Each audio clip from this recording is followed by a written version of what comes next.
Thank you very much. These are great, great people, and these are real workers. I love the workers. We're doing a good job for the workers, and I'm thrilled to be back in Wisconsin.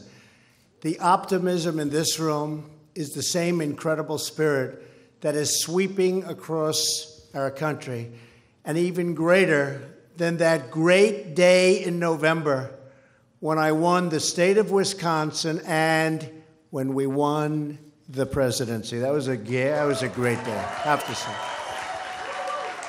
That was a great day, and thank you, Wisconsin. No administration has accomplished more in the first 90 days.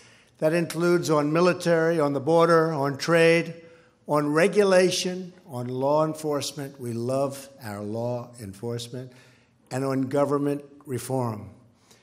Today, we're building on that optimism, and I'm proud to announce that we are about to take bold new steps to follow through on my pledge to buy American and hire American.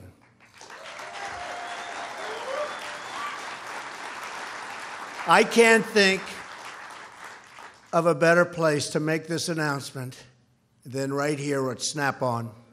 Just took a tour of the company. Good place, by the way. It's doing well, too.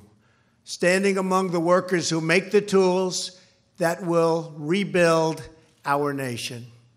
Your craftsmanship is incredible. It's a pleasure to see my good friend, Governor Scott Walker. He has been such a big help. He has been so incredible. Stand up, Scott. Governor Walker. As well as Senator Ron Johnson. We worked hard together. Thank you, Ron. And although he could not be here today, my thanks go to Speaker Ryan, who's represented this city for nearly 2 decades in Congress. And you know where he is? He's with NATO. And so he has a good excuse. And I said, Ron, make sure these countries start paying their bills a little bit more. You know, they're way, way behind, Ron. We have to do, I'm going to talk to you about that, Ron. But Paul, you're over with NATO, get them to pay their bills. I think that, and Ron, you have to work on that too. And Scott, you're right here in Wisconsin. You don't have to bother. We'll keep you right here. For a little while at least. Also with us is a famous local resident, the pride of Kenosha, Reince Priebus, my chief of staff. Where is Reince? Where is he?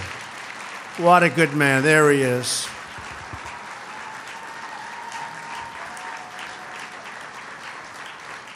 In fact, we flew over his house on the way up, and he got all excited. He's taking pictures of us. Rice went to school right here, just about a mile away, where he took his wife, Sally, to the prom. And that was a match made in heaven. Very nice. I also want to thank Treasury Secretary Steve Mnuchin for being with us today. Secretary Mnuchin is working to put together a tax reform plan to make our industry more competitive and also to provide a level playing field for our workers. We don't have a level playing field, believe me. You're going to have one very soon.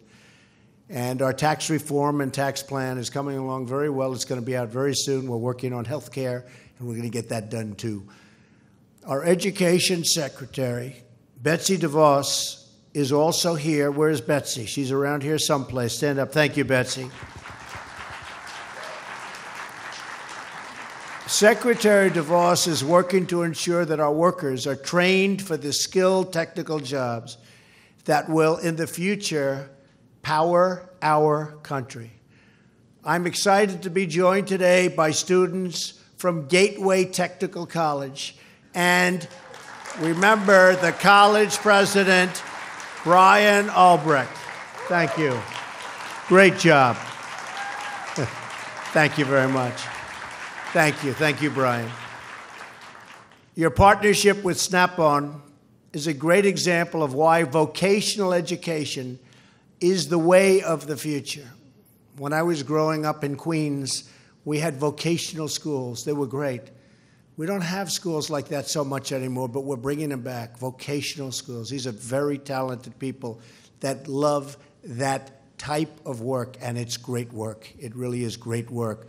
So vocational schools are going to be a big factor in the Trump administration. Together, we're going to do everything in our power to make sure that more products are stamped with those wonderful words, made in the USA.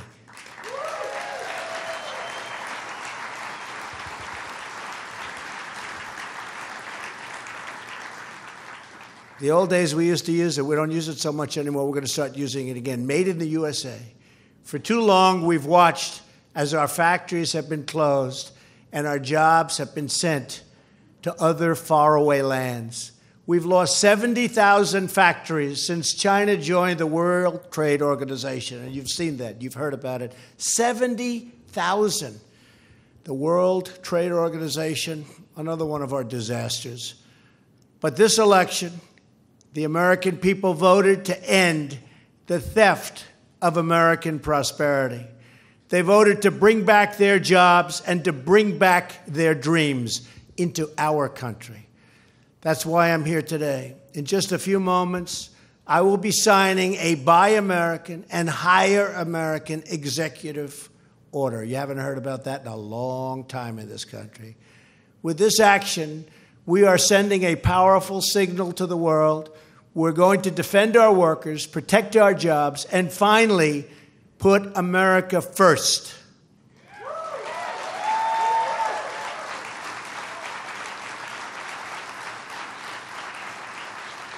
I see all the Make America Great Again hats, so that's a good crowd. Those are good hats. Through the years, Snap-on tools have been at the center of our industrial life.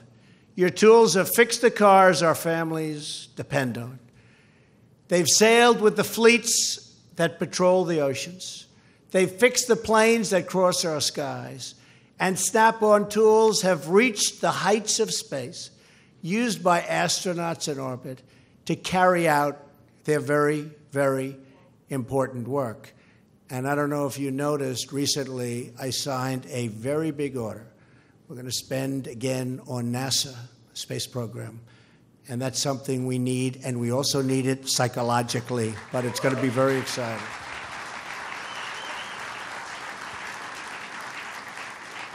For decades, this company has served the needs of American workers.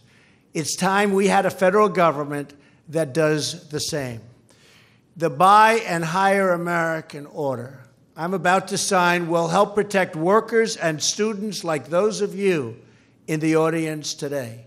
This historic action declares that the policy of our government is to aggressively promote and use American-made goods and to ensure that American labor is hired to do the job. It's America first. You better believe it. It's time. It's time, right? It's time. First, we will fully monitor, uphold, and enforce our Buy American laws, which we haven't done. Buy American laws require that when the federal government buys, builds, or funds a project, domestic goods and products should be used. But over the years, these Buy American standards have been gutted by excessive waivers and reckless exemptions. The result has been countless jobs and countless contracts that have been lost to cheap, subsidized, and low-quality foreign goods. With this order, I'm directing every single agency in our government to strictly uphold our Buy American laws, to minimize the use of waivers, and to maximize Made in America content in all federal projects. It's time. And for the first time ever, we are going to crack down on foreign bidders that used dumped steel and other subsidized goods to take contracts from workers like you. They take them away, and they've been doing it for a long time. Not going to happen anymore.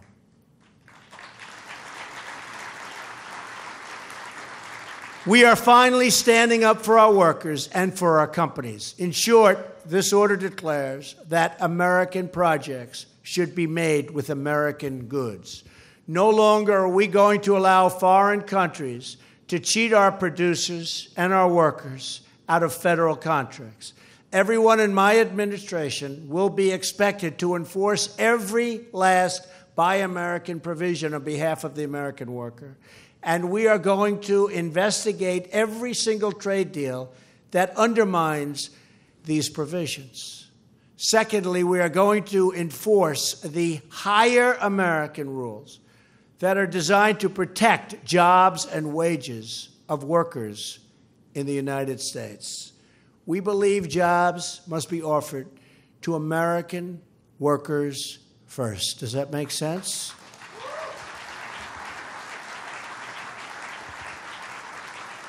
Right now, widespread abuse in our immigration system is allowing American workers of all backgrounds to be replaced by workers brought in from other countries to fill the same job for sometimes less pay.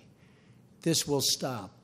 American workers have long called for reforms to end these visa abuses, and today their calls are being answered for the first time.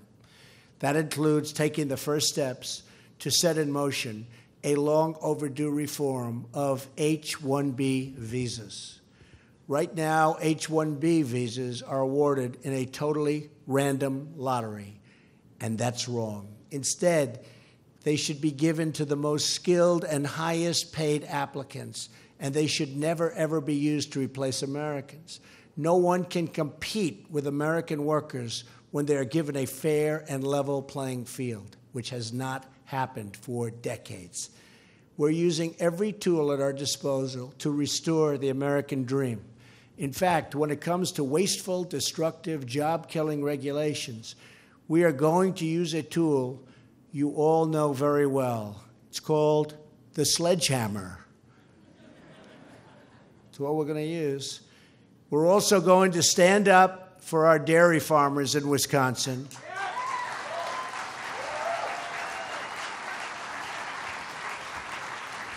And I've been reading about it, and I've been talking about it for a long time, and that demands really immediately fair trade with all of our trading partners, and that includes Canada. Because in Canada, some very unfair things have happened to our dairy farmers and others, and we're going to start working on that with Ron and with Scott and with Paul and with all of your representatives. What's happened to you is very, very unfair. It's another typical one-sided deal against the United States, and it's not going to be happening for long. So, Scott, you and Ron and myself and Paul and everybody else, we're going to get together, and we're going to call Canada, and we're going to say, what happened? And they might give us an answer, but we're going to get the solution, not just the answer, okay? Because we know what the solution is, all right?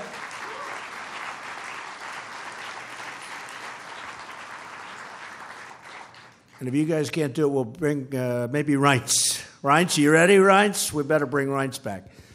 Now, we'll get that done. We're going to work on that very hard. We're going to work on it immediately, in fact, starting today. It's a terrible thing that happened to the farmers of Wisconsin. The fact is, NAFTA has been a disaster for the United States, a complete and total disaster. And we're going to do some things. And we have all sorts of rules and regulations that are horrendous. Like we wanted started to negotiate with Mexico immediately. And we have these provisions where you have to wait long periods of time. You have to notify Congress. And after you notify Congress, you have to get certified. And then you can't speak to them for 100 days. The whole thing is ridiculous. NAFTA has been very, very bad for our country. It's been very, very bad for our companies and for our workers. And we're going to make some very big changes, or we are going to get rid of NAFTA for once and for all. Cannot continue like this, believe me.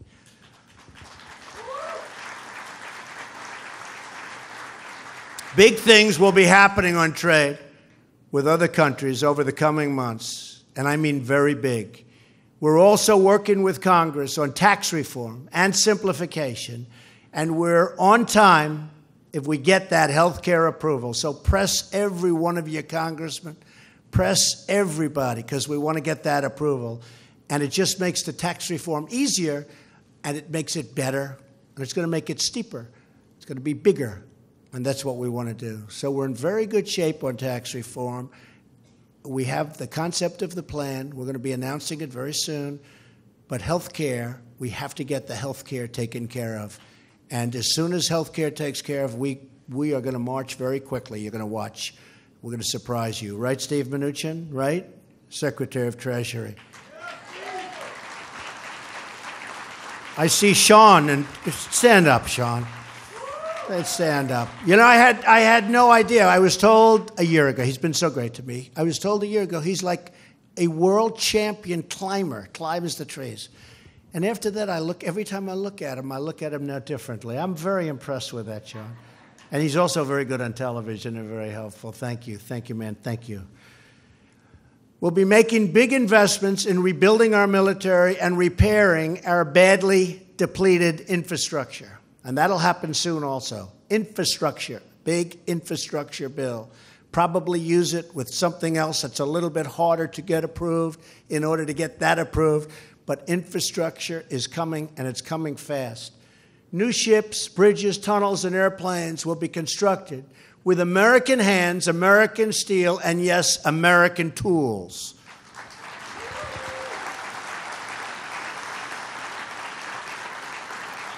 As we work to restore the American dream at home, we're also working to restore America's standing abroad. That means strengthening our partnerships and ensuring that our friends and allies pay their fair share. And that very much includes, as I've already said in my little statement to Paul, it also includes the NATO companies and countries. They are really sort of letting us down in that one respect. And we don't want people taking advantage of the United States, and that's not going to happen for very much longer. I'm going over there very soon, and we're going to have it, and everybody's going to be paying, and we're going to be a much happier country. We're going to be a much happier world. No matter the circumstances, everyone will know we act from this core conviction that America's strength must be unmatched, and its first priority, unquestioned, the safety and security of our citizens. This is the surest path to a more peaceful and prosperous world for us all. Together, we can build a better future in the spirit of this company's earliest days. Great company, great history. I recently learned that decades ago in the 1920s, when your salesman entered a dusty repair shop or stained, a nice, beautiful stained garage floor, which I've seen many of, he would find a spot to lay out a beautiful green felt mat. The people of the company know what that means. And on that green felt mat, he would carefully place a gleaming set of new Snap-on tools.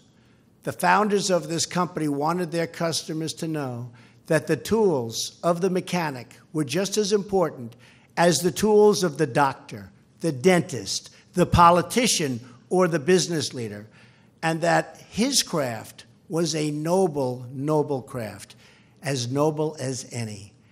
This is a wonderful story about your company and its Wisconsin heritage. And Wisconsin has a truly great heritage, and it's led by incredible people. But it's also a story that tells us a lot about the American spirit. In America, we honor work. We honor grit. We honor craftsmanship. We honor the men and women who turn dreams into reality with their own two hands. In America, we honor all of you. We are a nation of builders. We are the country that dug out the Panama Canal, that put a man on the face of the moon, and that linked our cities with majestic railroads and curving highways. We are the country that is always on the cusp of the next invention. But we can only get there with all of you. We can only restore this nation we love so much by working and building with all of you. We can only get there together. We are the one people sharing one destiny, saluting one great, beautiful American flag. I'm thrilled to be here today to celebrate our great American heritage and to proudly embrace our great American future. I want to thank the people of Wisconsin for doing so much for me. That's why I came back here, not just for the company, frankly, for the people of Wisconsin. You have been so incredible to me and my administration, and we will never, ever let you down. God bless you. God bless the American worker. God bless the American dream. And God bless the United States of America. Thank you all very much. Tremendous honor. Thank you. Thank you very much.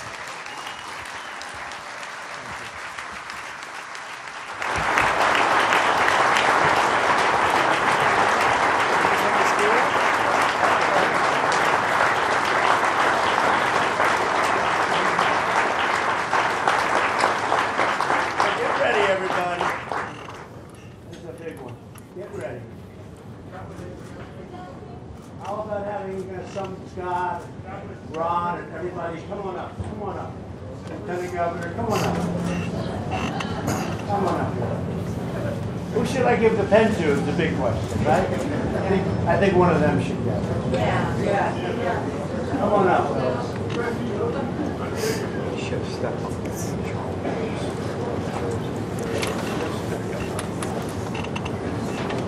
Great representatives. All right. Congratulations. Come on up. Come on up. Here's the bar here. Come up from further. Come on up, yeah.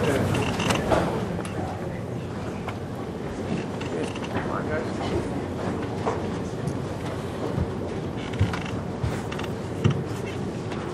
Okay. This is a tremendous honor for me. The only question is who gets the pen.